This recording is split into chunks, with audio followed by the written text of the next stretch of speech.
नमस्कार दोस्तों, आज हम यूपीएससी 2019 का इन्वायरमेंट और इकोलॉजी का प्रश्न करेंगे, क्योंकि इससे पहले हम लोगों ने 2018 तक कंप्लीट कर लिया है। तो चलिए आज का पहला प्रश्न देखते हैं। हाँ, तो इन्वायरमेंट और इकोलॉजी का पहला प्रश्न दिया है, निम्नलिखित में से कौन अगस्त्यामल्ला जीवमंडल रिजर्व में आते हैं। ठीक है, तो इसका ऑप्शन सही हो जाएगा ए, नेयार, पेरियार और सेंदूर वन्य प्राणी अभयारण्य और कलाकड़ दथुराई बाघ रिजर्व। ठीक है, यह क्वेश्चन करंट अफेयर का है, इसके लिए आपको मैप देखना होगा। साथ ही साथ द हिंदू जैसे डेली जो सीरीज आते हैं उनको अगर आप देखेंगे तो आप इसका आंसर दे पाएंगे। इसको आप थोड़ा सा मैप में भी देख लीजिएगा और बाकी के जो 3 ऑप्शन दिए हैं इनके बारे में भी थोड़ा थोड़ा पढ़ लीजिएगा। चलते हैं नेक्स्ट क्वेश्चन की ओर। हम लोगों का अगला प्रश्न दिया है, निम्नलिखित कथनों पर विचार कीजिए। 4 स्टेटमेंट इसमें दिए हुए हैं और पूछा है उपयुक्त कथनों में से कौन सा सही है। ठीक है, तो आइए देखते हैं। इसका पहला स्टेटमेंट दिया है, समुद्री कच्छपों की कुछ जातियां शाकभक्षी होती हैं। शाकभक्षी मतलब होता है कि वो केवल वहाँ के जो समुद्र में शैवाल होते हैं उनको खाती हैं, उसमें जो कीड़े मकोड़े होते हैं उसको नहीं खाती। तो ये स्टेटमेंट सही हो जाएगा। अब एक जहाँ जहाँ है उसको रखेंगे, बाकी 2 को डिलीट करेंगे तो हम 50-50 पर आ जाएंगे। दूसरा स्टेटमेंट दिया है, मछली की कुछ जातियां शाकभक्षी होती हैं, यह भी सही है। और तीसरा स्टेटमेंट दिया है, समुद्री स्तनपायियों की कुछ जातियां शाकभक्षी होती हैं। ठीक है, ये भी सही है। चौथा दिया है, सांपों की कुछ जातियां सजीव प्रजक होती हैं, तो ये भी स्टेटमेंट सही है। इसमें बीच में जो कुछ कुछ दिया है ना, ये सही कर दे रहा है स्टेटमेंट को, तो हमारा विकल्प हो जाएगा डी। चलते हैं नेक्स्ट क्वेश्चन की ओर। हम लोग को अगला प्रश्न दिया है, निम्नलिखित युग्मों पर विचार कीजिए। एक तरफ प्राणियों का नाम दिया है और दूसरी तरफ दिया है प्राकृतिक रूप से ये कहाँ पाए जाते हैं, ये हम लोगों को बताना है। ठीक है, और पूछा है उपयुक्त में से कौन सा सही मिलान किया हुआ है। आइए इसका पहला स्टेटमेंट हम लोग देखते हैं। पहला स्टेटमेंट दिया है हम लोगों का, नीले मीनपक्ष वाली महासीर। तो नीले मीनपक्ष वाली जो महासीर हैं ये कावेरी नदी में पाई जाती हैं, बिल्कुल ये बात सही है। और दूसरा दिया है, इरावदी डॉल्फिन चंबल। तो इरावदी डॉल्फिन चंबल में नहीं मिलती, चंबल में जानते हैं क्या मिलता है, घड़ियाल मिलता है। तो ये ऑप्शन हम लोगों का दूसरा गलत हो जाएगा। अब दूसरा जहाँ जहाँ है अगर हम उसको डिलीट करते हैं तो हमारा ऑप्शन निकल कर आएगा सी। ठीक है, उसके बाद से हम तीसरा स्टेटमेंट भी देख लेते हैं। चलिए, तीसरा दिया है, मोरचाक चित्तीदार बिल्ली पूर्वी घाट। तो ये भी स्टेटमेंट हम लोगों का सही है। तो थोड़ा सा इसको एक्सप्लेन करते हैं। देखिए, नीले मील पक्ष वाली जो महासीर होती है ये मछली की एक प्रजाति होती है, इसे ट्रोर वंश के माने जाते हैं ये। और यह मछली दक्कन के पठार की नदियों में, जैसे पुणे की नदी, कृष्णा की नदी और कावेरी की नदी बेसिन में पाई जाती हैं। ठीक है, ये कई तरह के होते हैं, पीले, गोल्डन, ब्लू कलर के होते हैं। तो इनको आप एक बार इसका इमेज अगर देखेंगे तब आपको सही तरीके से समझ आएगा। रही बात डॉल्फिन की, तो आपको पता है ये गंगा नदी में पाई जाती हैं। चित्तीदार जो बिल्ली हैं ये पूर्वी घाट पर मिलती हैं। ठीक है, तो हमारा ऑप्शन हो जाएगा सी। हाँ, एक बार इन लोगों को देख लीजिएगा कि ये IUCN की लिस्ट में किस पायदान पर हैं। अगला प्रश्न हम लोगों का दिया है, पर्यावरण में निर्मुक्त हो जाने वाले सूक्ष्म मणिकाओं के विषय में अत्यधिक चिंता क्यों है। तो अत्यधिक चिंता इसलिए है क्योंकि ये समुद्री पारितंत्र के लिए काफ़ी हानिकारक माने जाते हैं। ठीक है, तो हमारा विकल्प कहाँ हो जाएगा, अगर कहीं दिया हो, पहला दिया है, ये समुद्री पारितंत्रों के लिए अधिक हानिकारक होते हैं। ठीक है, अगर हम इसका थोड़ा सा व्याख्या देखने की कोशिश करें तो जो माइक्रोबिट्स होते हैं ना, ये नॉन बायोडिग्रेडेबल होते हैं, यानी कि इनको डिस्ट्रॉय नहीं किया जा सकता। ये प्लास्टिक के टुकड़े होते हैं जिनका माप 1 mm से कम होता है और इनका उपयोग व्यापक रूप से फेस वॉश, साबुन, टूथपेस्ट, बॉडी स्क्रब के लिए किया जाता है। और यह पानी के चैन में आकर समुद्र तक पहुंचते हैं तथा समुद्री खाद्य श्रृंखला का भाग बन जाते हैं, जो मछलियों के उत्तकों के लिए काफ़ी हानिकारक हो सकता है और समुद्री जीव के पाचन तंत्र को खराब कर सकता है। ठीक है, साथ ही मछलियों के अंडे के निर्माण में भी हार्मोन्स इम्बैलेंस कर सकता है। तो ये सब इसके नुकसान हैं। तो हमारा विकल्प ए हो जाएगा। चलते हैं नेक्स्ट क्वेश्चन की ओर। हाँ, तो हम लोग को अगला प्रश्न दिया है, हाल ही में हमारे देश में हिमालयी बिच्छू बूटी के महत्व के बारे में बढ़ती हुई जागरूकता थी, क्योंकि यह पाया गया है कि। ठीक है, 4 कथन दिए हुए हैं। पहला इसमें ए दिया है, यह प्रति मलेरिया औषध का संधारणीय स्रोत है। तो ये स्टेटमेंट गलत है, इसका मलेरिया से कोई लेना देना नहीं है। और वैसे भी हम इन्वायरमेंट और इकोलॉजी का कर रहे हैं, तो इसमें ये मलेरिया तो आप समझिए कि ये उसका साइंस का क्वेश्चन हो गया, तो ये गलत हो गया वैसे भी। लेकिन अभी मैं इसको जब डिस्क्राइब करूँगा तो आपको बताऊँगा, ये ऑप्शन हमारा गलत है। दूसरा दिया है, यह जैव डीजल का संधारणीय हो सकता है। हाँ, जैव इसके हो सकते हैं। तीसरा स्टेटमेंट दिया है, यह कागज उद्योग के लिए लुगदी का संधारणीय स्रोत है। ये भी स्टेटमेंट गलत है हम लोगों का। डी वाला ऑप्शन दिया है, यह वस्त्र तंतु का संधारणीय स्रोत है। तो बिल्कुल सही बात है, यह वस्त्र तंतु का संधारणीय स्रोत है। आइए इसका थोड़ी सी व्याख्या जानने की कोशिश करते हैं। देखिए, जो बिच्छू बूटी है ना, यह एक पौधे की प्रजाति है जो नेपाल और भारत के हिमालयी भागों जैसे कि उत्तराखंड, हिमाचल प्रदेश, जम्मू कश्मीर और चाइना के विशाल क्षेत्रों में यह पाया जाता है। यह 1200 से 300 मीटर के बीच की ऊंचाई पर मिलता है आपको, और इसके तने में अद्वितीय गुणवत्ता का बास्ट फाइबर होता है जो मजबूत, चिकना और हल्का होता है। इसका फाइबर कपड़े और ब्रेक के फर्श, मैट और रस्सी बनाने में काम आता है। अब आप जान लीजिए, इस तरह के शब्द कभी कभी आ जाते हैं क्योंकि न्यूज़ में होते हैं, और आपको द हिंदू, अब इंडियन एक्सप्रेस और कोई भी मैगजीन में अगर आप पढ़ेंगे तो आपको मिल जाएगा। चलते हैं नेक्स्ट क्वेश्चन की ओर। हाँ, तो हम लोग को अगला प्रश्न दिया है, निम्नलिखित में से किसका या किनका मापन आकलन करने के लिए उपग्रह चित्रों, सुदूर संवेदी आंकड़ों का इस्तेमाल किया जाता है। ठीक है, तो रिमोट सेंसिंग की बात कर रहा है ये। इस तरह से आप देखते होंगे जब रॉकेट्स लॉन्च होते होंगे तो इस तरह की बातें कहीं ना कहीं आ जाती हैं, रिमोट सेंसिंग की बातें। आइए पहला स्टेटमेंट इसका देखते हैं। इसका पहला स्टेटमेंट दिया है, किसी विशेष स्थान की वनस्पति के पर्णरहित का अंश। ठीक है, तो ये स्टेटमेंट सही है। और दूसरा स्टेटमेंट हम लोगों का दिया है, किसी विशेष स्थान के धान के खेत से ग्रीन हाउस गैस का उत्सर्जन। बिल्कुल यह भी सही है। और तीसरा स्टेटमेंट हम लोगों का दिया है कि किसी विशेष स्थान का भूपृष्ठ तापमान। ठीक है, तो ये तीनों ही विकल्प हम लोगों के सही हैं। हमारा ऑप्शन हो जाएगा डी। अगर हम इसकी थोड़ी सी व्याख्या समझने का प्रयास करें तो देखिए, रिमोट सेंसिंग बिना किसी भौतिक संपर्क के सूचना एकत्र करने और किसी वस्तु या घटना का विश्लेषण करने की एक तकनीकी है। ठीक है, इस तकनीकी का उपयोग भूगोल, जल विपणन, पारिस्थितिक समुद्र विज्ञान, हिमनद विज्ञान, भू विज्ञान जैसे कई स्थानों पर किया जाता है। ठीक है, भूमि व वन मानचित्रण और निगरानी, जल या खनिज या मछली, मौसम, जलवायु अवलोकन, मृदा मूल्यांकन, भू स्थानिक समुच्चय मानचित्रण जैसे संसाधनों का मानचित्रण, पृथ्वी अवलोकन उपग्रहों के माध्यम से किया जाता है। ये आपको पता है। रडार इमेजिंग, मौसम का बदलना, बादल, कोहरा या सूरज की रोशनी होगी या नहीं होगी, इस तरह के जो कयास लगाए जाते हैं, पहले ही जो वैज्ञानिक बताते हैं वो इसी से बताते हैं। यह सभी स्थितियों में और हर समय उच्च गुणवत्ता वाली छवियों का उत्पादन इससे कर सकते हैं हम, कि किस तरह का मौसम होने वाला है, क्या होने वाला है, ये हम रिमोट सेंसिंग से ही पता लगा सकते हैं। ठीक है, चलते हैं नेक्स्ट क्वेश्चन की ओर। हाँ, तो हम लोग का अगला प्रश्न दिया है मेथेन हाइड्रेट के बारे में। दिया है, मेथेन हाइड्रेट के निक्षेपण के बारे में निम्नलिखित में से कौन से कथन सही हैं। और इसमें 3 स्टेटमेंट दिए हैं और पूछा है उपयुक्त कूटों में से कौन सा सही है, ये हम लोगों को बताना है। तो आइए पहला इसका स्टेटमेंट देखते हैं। इसका पहला स्टेटमेंट दिया है, भूमंडलीय तापन के कारण इन निक्षेपों से मीथेन गैस का निर्मुक्त होना प्रेरित हो सकता है। मैंने कई बार बताया, जब कैन, कूड, मे, माइट इस तरह के शब्द आते हैं तो ये सही ही, लगभग स्टेटमेंट सही होता है, अन्यथा इसमें कोई फैक्चुअल ना दिया हो। तो ये स्टेटमेंट हम लोग का सही हो जाएगा। दूसरा दिया है, मेथेन हाइड्रेट के विशाल निक्षेप उत्तरी ध्रुवीय टुंड्रा में तथा समुद्री अधस्थल के नीचे पाए जाते हैं। बिल्कुल सही बात है, वहाँ भी मिलते हैं, ये काफ़ी मात्रा में मिलते हैं। तीसरा स्टेटमेंट दिया है, वायुमंडल के अंदर मेथेन 1 या 2 दशक के बाद कार्बन डाइऑक्साइड में ऑक्सीकृत हो जाता है। ठीक है, तो ये भी स्टेटमेंट सही है। तो हमारा विकल्प हो जाएगा डी। आइए थोड़ा सा इसकी व्याख्या देखते हैं। व्याख्या दिया है, मेथेन हाइड्रेट एक ठोस क्लैथस यौगिक है जिसमें बड़ी मात्रा में मेथेन पानी की एक क्रिस्टल संरचना के भीतर फंस जाता है जो बर्फ के समान ठोस संरचना बनाता है।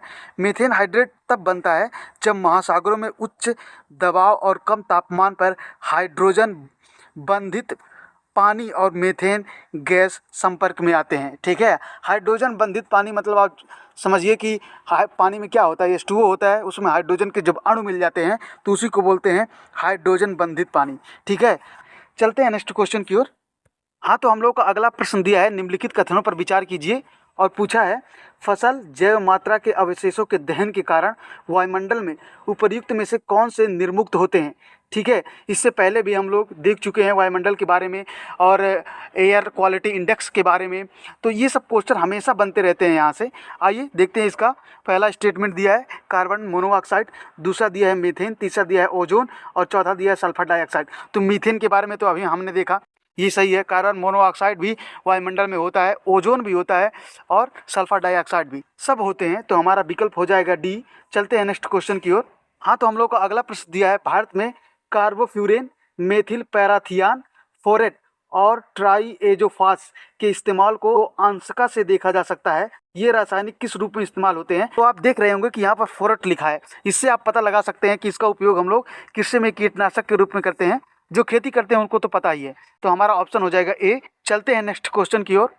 हाँ, तो हमारा अगला प्रश्न दिया है, निम्नलिखित कथनों पर विचार कीजिए, उपयुक्त कथनों में से कौन सा सही है, ये हम लोगों को बताना है। ठीक है, इसमें भी 3 स्टेटमेंट दिए हुए हैं।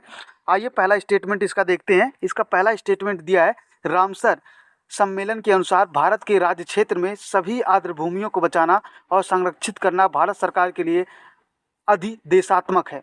तो देखिए, सभी भूमियों को नहीं, जो उसमें होते हैं, जो यूनेस्को के द्वारा स्थापित किए गए हैं, उनको केवल माना जाता है, सभी को नहीं माना जाता। तो पहला स्टेटमेंट गलत हो जाएगा। अब एक जहाँ जहाँ हम डिलीट करेंगे तो हम 50-50 पर आ जाएंगे।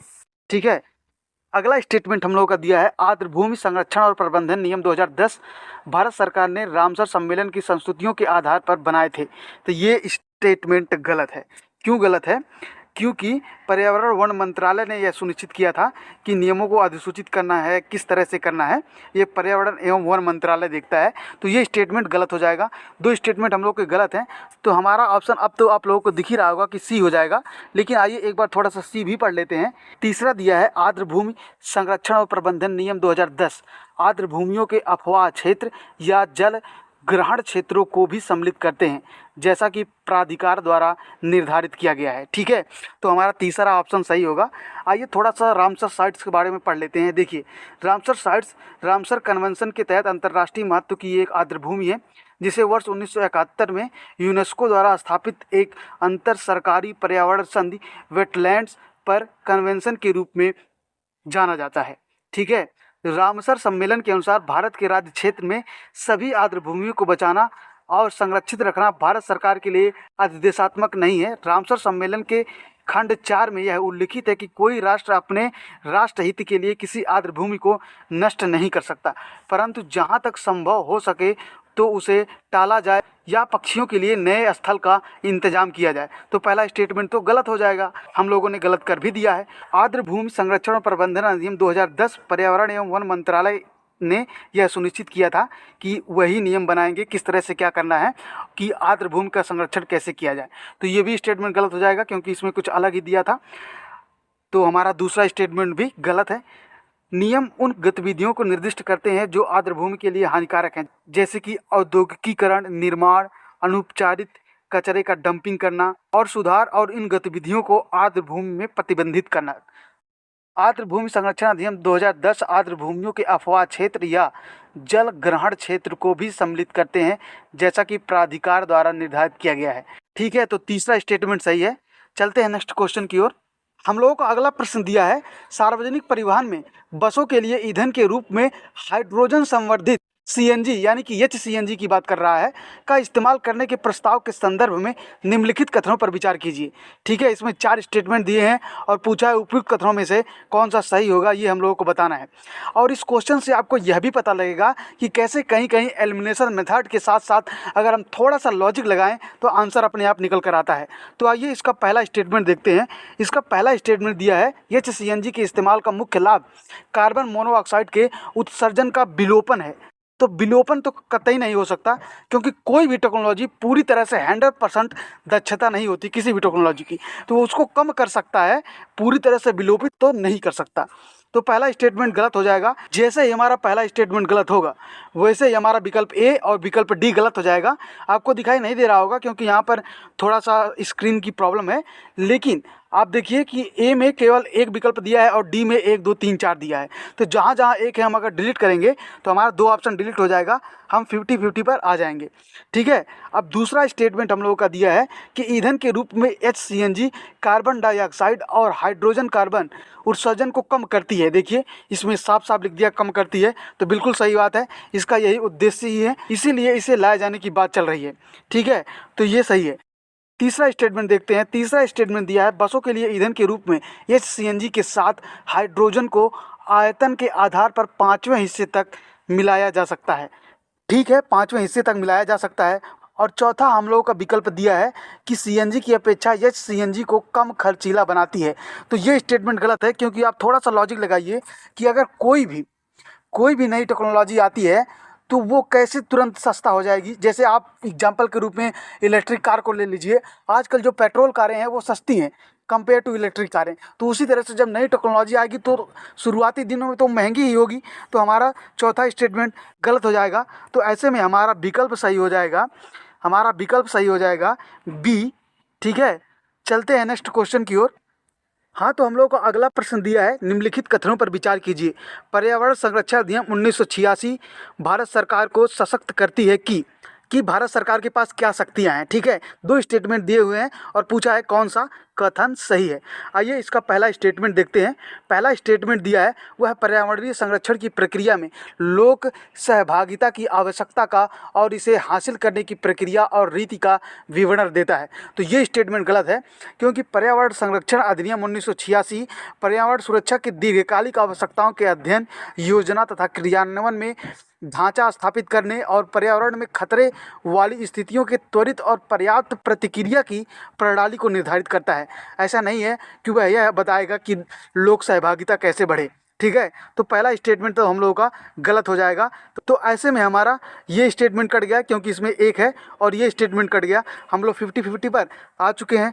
दूसरा स्टेटमेंट देखते हैं। दूसरा स्टेटमेंट दिया है वह विभिन्न स्रोतों से पर्यावरणीय प्रदूषकों के उत्सर्जन या विसर्जन के मानक निर्धारित करता है। बिल्कुल सही बात है, हमारा ऑप्शन सही हो जाएगा बी। ठीक है, आइए थोड़ा सा और इसे एक्सप्लेन करते हैं। जो पर्यावरण संरक्षण अधिनियम 1986 है, इसे भारतीय संविधान के अनुच्छेद 253 के तहत अधिनियमित किया गया है। ठीक है, जो अंतर्राष्ट्रीय समझौतों को प्रभावी करने के लिए कानून बनाने का प्रावधान करता है। साथ ही अगर आप संविधान का अनुच्छेद 48A पढ़ेंगे तो उसमें लिखा है कि राज्य पर्यावरण की रक्षा और सुधार करने तथा देश के वनों एवं वन्यजीव की रक्षा करने का प्रयास करेगा। ठीक है, पर्यावरण संरक्षण अधिनियम के खंड 3 के अनुसार भारत सरकार को विभिन्न स्रोतों से पर्यावरण संदूषकों के उत्सर्जन का निर्वहन करने, उनका मानक निर्धारित करने, उनका नियम बनाने का अधिकार दिया गया है। तो ऐसे में हमारा विकल्प 2 सही हो जाएगा। चलते हैं नेक्स्ट क्वेश्चन की ओर।